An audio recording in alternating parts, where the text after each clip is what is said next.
खबर यह है कि उत्तर प्रदेश पुलिस के रिक्रूटमेंट एंड प्रमोशन बोर्ड ने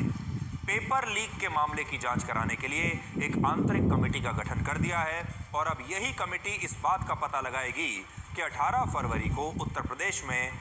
पुलिस कांस्टेबल की भर्ती के लिए जो परीक्षा हुई थी उसका क्वेश्चन पेपर लीक हुआ है या फिर नहीं हुआ है।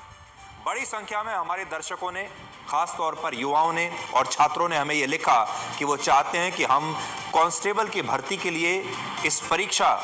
में जो धांधलियां हुई हैं या नहीं हुई हैं उसके बारे में एक स्पष्ट विश्लेषण करें। और आज हम अपने दर्शकों की मांग पर सबसे पहले यही विश्लेषण और यही खबर आपको दिखाना चाहते हैं, और ख़ास तौर पर हमारे उत्तर प्रदेश के दर्शकों के लिए, युवाओं के लिए और छात्रों के लिए जो उत्तर प्रदेश की पुलिस में कांस्टेबल बनना चाहते हैं।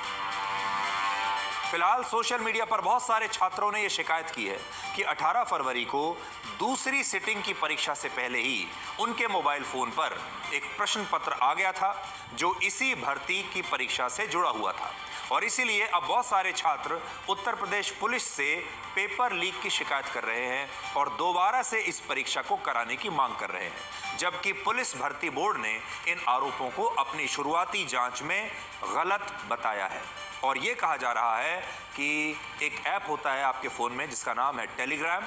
और टेलीग्राम ऐप पर वायरल हो रही जिस आंसर शीट को दिखाकर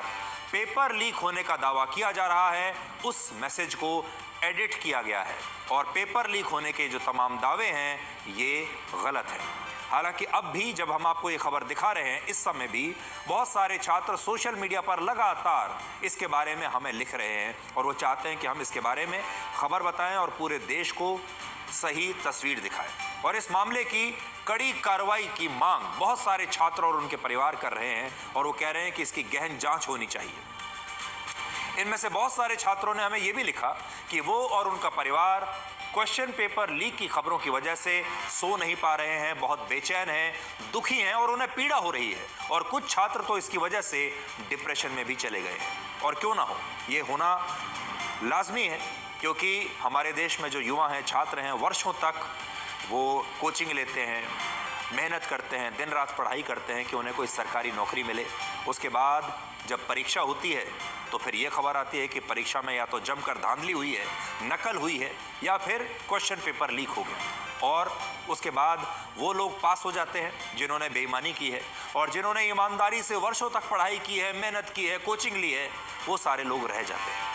आपको जानकर हैरानी होगी कि उत्तर प्रदेश में ये परीक्षा पुलिस कांस्टेबल के 60,244 पदों के लिए हुई थी। इसलिए अब ये बात हमारी ध्यान से सुनिएगा। टोटल पद उत्तर प्रदेश की पुलिस में जो कांस्टेबल के पद हैं वो हैं 60,244, और इन 60,000 पदों के लिए 50 लाख से ज़्यादा छात्रों ने आवेदन दिया था, जिनमें 15 लाख सिर्फ महिला उम्मीदवार थी और 35 लाख पुरुष उम्मीदवार थे। ये भीड़ देखिए आप, ये तमाम जो भीड़ आप देख रहे हैं रेलवे स्टेशन पर, ये उन छात्रों की, उन युवाओं की भीड़ है जो ये परीक्षा देने के लिए जा रहे हैं। आप अंदाज़ा लगा सकते हैं कि इस भर्ती परीक्षा में न्यूजीलैंड जैसे पूरे के पूरे एक देश की पूरी आबादी शामिल हुई है, और इससे भी बड़ी बात यह है कि पुलिस कांस्टेबल के एक पद के लिए 83 छात्रों के बीच मुकाबला है, यानी एक पद पुलिस कांस्टेबल का जो है उसके लिए 83 छात्र लाइन में लगे हुए हैं, और उनमें से सिर्फ एक को ये नौकरी मिलेगी, और ये पूरी दुनिया में किसी भी पद के लिए शायद सबसे लंबी लाइन है। जरा सोचिए, इन लाखों छात्रों ने इस परीक्षा के लिए कितनी मेहनत की होगी, कितने सपने देखे होंगे, लेकिन अब क्वेश्चन पेपर लीक होने के आरोपों ने इन सभी छात्रों को बुरी तरह से अशांत कर दिया है, इनके परिवारों को अशांत कर दिया है। और 50 लाख छात्रों का मतलब है 50 लाख परिवार, क्योंकि हर छात्र का एक परिवार भी है, और जिस तरह के परिवारों से हमारे छात्र और युवा आते हैं, ये जो क्वेश्चन पेपर है,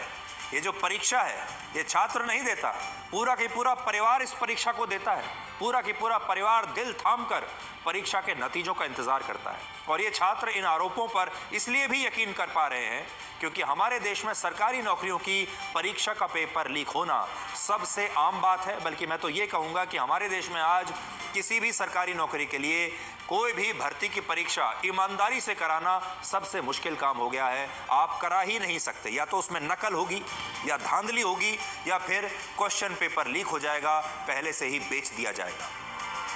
हमारे देश के लगभग सभी बड़े राज्यों में हर साल क्वेश्चन पेपर लीक के कम से कम 2 मामले दर्ज होते हैं और पिछले 20 वर्षों में भर्ती परीक्षाओं से जुड़े 60 से ज्यादा क्वेश्चन पेपर लीक हो चुके हैं। और दुख की बात यह है कि इस लीकेज को कड़े से कड़े कानून भी अब तक रोकने में बिल्कुल नाकाम रहे हैं। हाल ही में केंद्र सरकार ने एक नया कानून बनाया है जिसके तहत क्वेश्चन पेपर लीक और नकल करने के मामलों में अधिकतम 1 करोड़ रुपए के जुर्माने से लेकर 10 साल तक की सजा का प्रावधान रखा गया है और ये कानून लागू भी हो चुका है। लेकिन इसके बावजूद उत्तर प्रदेश में क्वेश्चन पेपर लीक के भी आरोप लग रहे हैं और वहां परीक्षा में नकल करने और नकल कराने के आरोप में 287 लोग गिरफ्तार भी हो चुके हैं। और इनमें भी वो छात्र ज्यादा हैं जिन्होंने अपनी जगह किसी और व्यक्ति को फर्जी एडमिट कार्ड देकर परीक्षा देने के लिए भेज दिया। सोचिए, बेईमानी की इंतहा है बेईमानी की। और आप सोचिए कि छात्र ही खुद ऐसे हैं कई जो अपनी जगह किसी और को भेज रहे हैं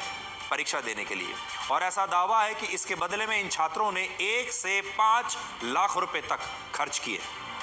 लेकिन पुलिस ने इन डमी कैंडिडेट्स को परीक्षा के दौरान पकड़ लिया और उन्हें गिरफ्तार कर लिया गया। लेकिन अब जरा ये सोचिए कि अगर ये छात्र नकल करते हुए पकड़े नहीं जाते और पुलिस कांस्टेबल बन जाते तब क्या होता। आज तो ये पकड़ लिए गए हैं, हम ये भी नहीं कह सकते कि इनमें से क्या सारे लोग ही पकड़ लिए गए हैं, शायद सारे तो पकड़े भी ना गए हों। जो पकड़े गए हैं उन्हीं के बारे में हमें पता है, जो नहीं पकड़े गए उनके बारे में तो हम जानते भी नहीं। अब आप सोचिए, यही लोग अगर पुलिस कांस्टेबल बन जाएंगे या इनमें से और जो लोग पकड़े नहीं गए हैं वो जब पुलिस कांस्टेबल बन जाएंगे तब ये लोग नौकरी में क्या करेंगे।